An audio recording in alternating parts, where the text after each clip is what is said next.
আসসালামু আলাইকুম রহমতুল্লাহ। আজকের ভিডিওতে আমরা জানাবো উযু ভাঙ্গার সকল কারণ সম্পর্কে। উযু ইসলামের একটি গুরুত্বপূর্ণ ইবাদত এবং নামাজের পূর্ব শর্ত, কিন্তু অনেক সময় আমরা জানি না কোন কাজগুলো করলে আমাদের উযু ভেঙে যায়। তাই আজকের এই ভিডিওটি শেষ পর্যন্ত দেখুন এবং জেনে নিন বিস্তারিত। প্রথমে আসি প্রাকৃতিক কারণগুলো নিয়ে। সামনের বা পিছনের রাস্তা দিয়ে কোনো কিছু বের হলে উযু ভেঙে যাবে। এর মধ্যে রয়েছে পেশাব, পায়খানা, বায়ু নির্গমন, এগুলো সবারই জানা। কিন্তু এছাড়াও অন্য কোন তরল পদার্থ বের হলে উযু ভাঙবে। হাদিসে স্পষ্ট ভাবে এসেছে, রাসূলুল্লাহ সাল্লাল্লাহু আলাইহি ওয়াসাল্লাম বলেছেন, সামনে বা পিছনের রাস্তা থেকে কিছু বের হলে উযু ভাঙবে, তার উযু করা আবশ্যক। দ্বিতীয় কারণ হলো ঘুম।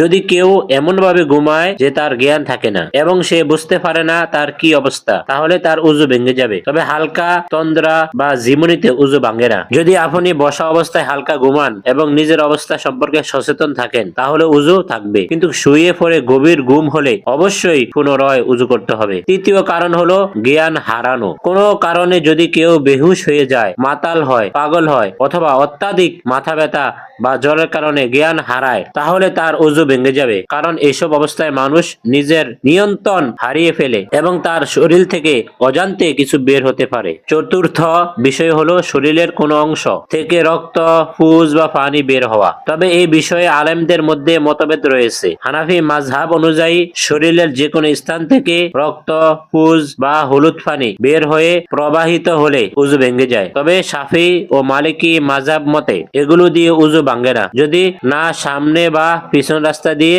বের হয়। তাই আপনার অনুসরণকৃত মাযহাব অনুযায়ী আমল করবেন। পঞ্চম কারণ হলো মুখ ভরে বমি হওয়া। হানাফি মাযহাব অনুযায়ী যদি কেউ মুখ ভরে বমি করে, অর্থাৎ বমি এত পরিমাণ হয় যে মুখে ধরে রাখা যায় না, তাহলে উযু ভেঙে যাবে। কিন্তু সামান্য বমি হলে বা বমি বমি ভাব হলে উযু ভাঙবে না। অন্যান্য মাযহাবে বমির কারণে উযু ভাঙ্গার বিষয়টি ভিন্ন। এক্ষেত্রে নিজের মাযহাব অনুসরণ করা উচিত। ষষ্ঠ বিষয় হলো বিপরীত লিঙ্গের সাথে শারীরিক সংস্পর্শ করা। এ বিষয়ে আলেমদের মধ্যে মত পার্থক্য রয়েছে। শাফিঈ মাযহাব অনুযায়ী কোনো পুরুষ যদি কোনো নারীকে কাম ভাব নিয়ে স্পর্শ করে বা নারী যদি পুরুষকে স্পর্শ করে, তাহলে উযু ভেঙে যাবে। এমনকি কারো মতে সরাসরি ত্বকে বা ত্বকের স্পর্শ হলে উযু ভাঙবে, কাম ভাব থাকুক বা না থাকুক। তবে হানাফি ও মালিকি মাযহাব মতে শুধু স্পর্শে উযু ভাঙে না, যদি না শরীর থেকে কিছু বের হয়। সপ্তম কারণ হলো নামাজের মধ্যে উচ্চ স্বরে হাসা। হানাফি মাযহাব অনুযায়ী নামাজের ভিতরে যদি কেউ এমন ভাবে হাসে যে পাশের মানুষ শুনতে পায়, তাহলে তার নামাজ এবং উযু উভয়ই ভেঙে যায়। অন্যান্য মাযহাবে নামাজে হাসলে শুধু নামাজ নষ্ট হয়, উযু নষ্ট হয় না। অষ্টম বিষয় হলো উটের মাংস খাওয়া। হাম্বলি মাযহাব অনুযায়ী এবং কিছু হাদিস অনুসারে উটের মাংস খেলে উযু ভেঙে যায়। রাসূলুল্লাহ সাল্লাল্লাহু আলাইহি সাল্লামকে প্রশ্ন করা হয়েছিল, উটের মাংস খেতে কি আমরা উযু করব?